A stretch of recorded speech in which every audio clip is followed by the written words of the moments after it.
Salam miras, salam mikir keras. Ketemu lagi dengan saya dan kali ini kita akan bicara tentang tips bagi para guru yang baru pertama kali mengajar di kelas. Dan saya ucapkan selamat untuk teman-teman yang akhirnya berhasil atau diterima menjadi seorang guru. Bagi yang belum, tetap semangat, tetap coba lagi, jangan menyerah, karena jika Anda berusaha dengan sungguh-sungguh, pasti akan ada jalan.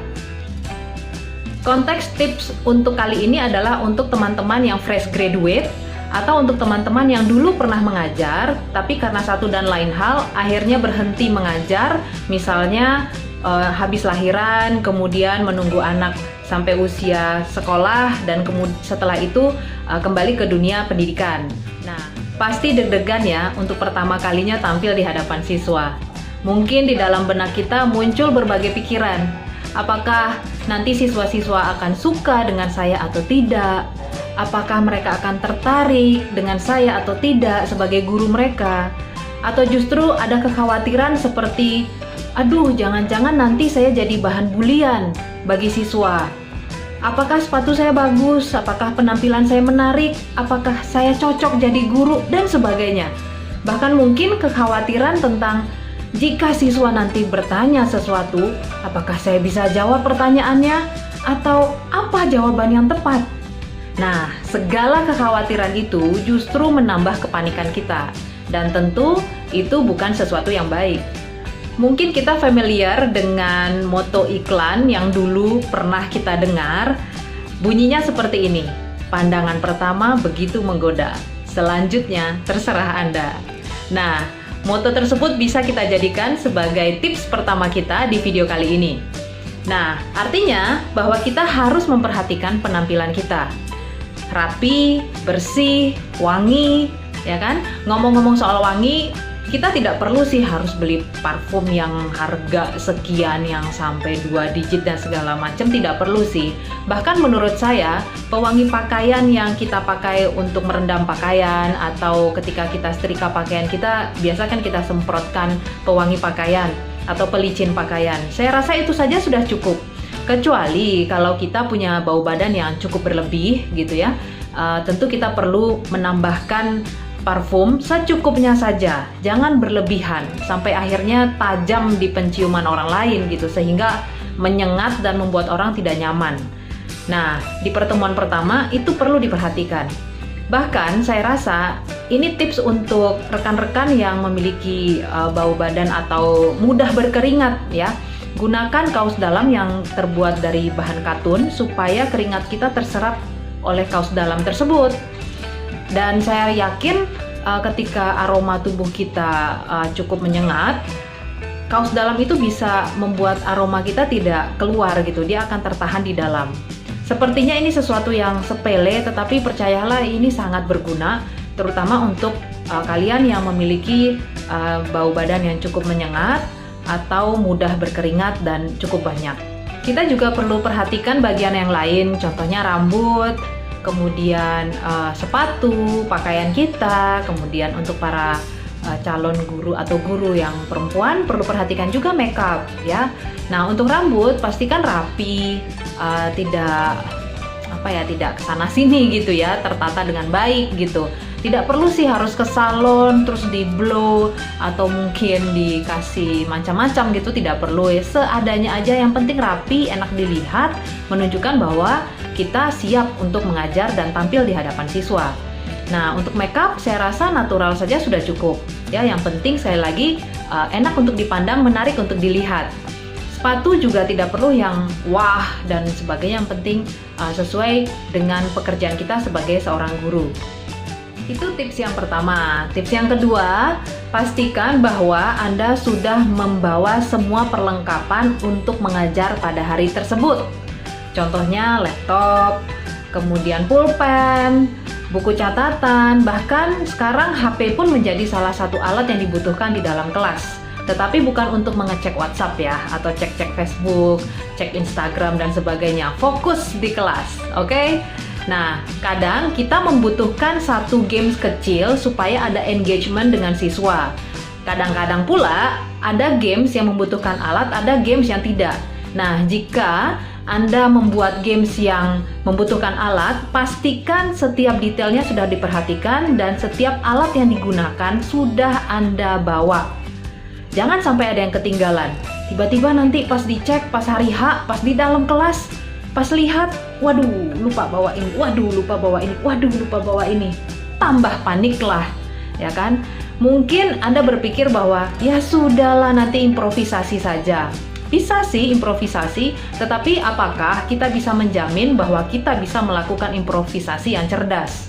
Nah, sekali lagi, improvisasi itu tidak disarankan. Perlu persiapan yang sangat matang. Jadi, ingat tips kedua, Anda membawa semua peralatan yang Anda butuhkan ke kelas. Tips yang ketiga adalah, jadilah diri Anda apa adanya. Be genuine. Jangan jadi si A, jadi si B, atau jadi siapapun. Kita memang butuh contoh, kita butuh role model. Tetapi bukan berarti kita harus menyingkirkan diri kita dan menjadi diri orang lain.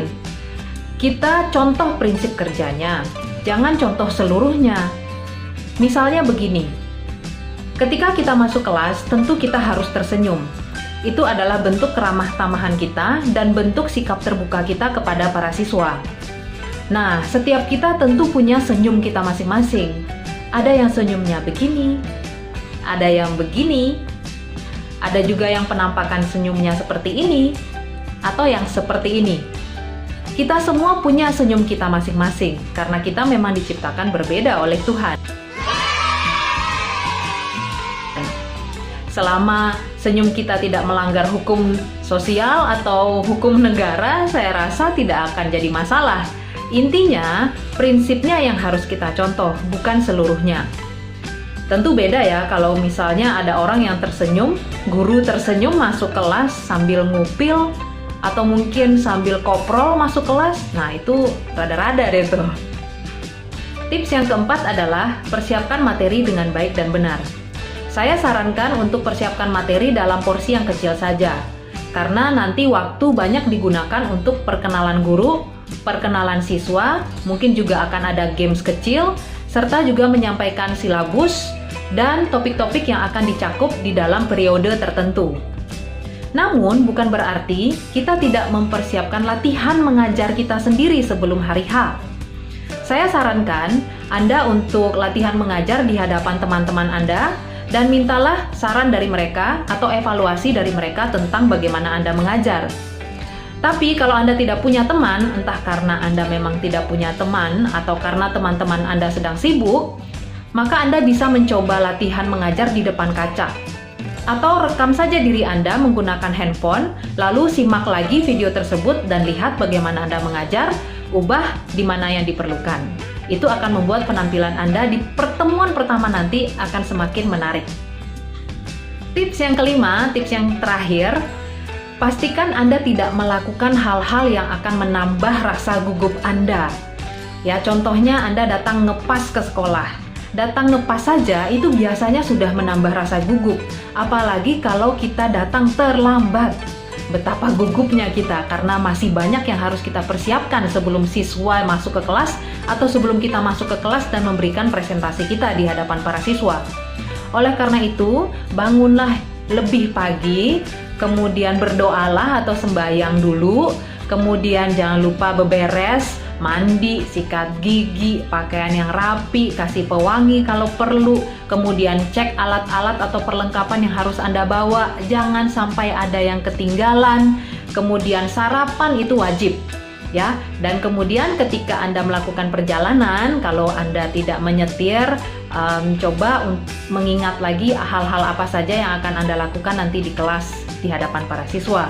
Atau kalau Anda nyetir sendiri, tolong fokus sama jalan aja ya. Fokus sama jalan, bernafas yang biasa, bernafas secara normal, dan hati-hati di jalan agar Anda sampai ke tujuan dengan selamat. Jadi ini dia 5 tips untuk hari ini. Yang pertama, yang kedua, yang ketiga, yang keempat, dan yang kelima. Persiapan yang matang tentu akan meningkatkan rasa percaya diri kita. Oleh karena itu, tenang saja, rileks saja, fokus melakukan apa yang menjadi bagian kita sebaik-baiknya. Selanjutnya, maintain diri kita supaya kita memiliki pribadi yang lebih baik hari lepas hari dan tingkatkan kompetensi kita sebagai seorang guru. Nah, jika teman-teman memiliki saran atau komentar atau masukan apapun itu, mungkin berbagi informasi, berbagi cerita, silakan tulis di kolom komen dan jangan lupa share juga kepada teman-teman yang lain serta subscribe dan like. Sampai jumpa di pertemuan berikutnya, sampai jumpa di video berikutnya.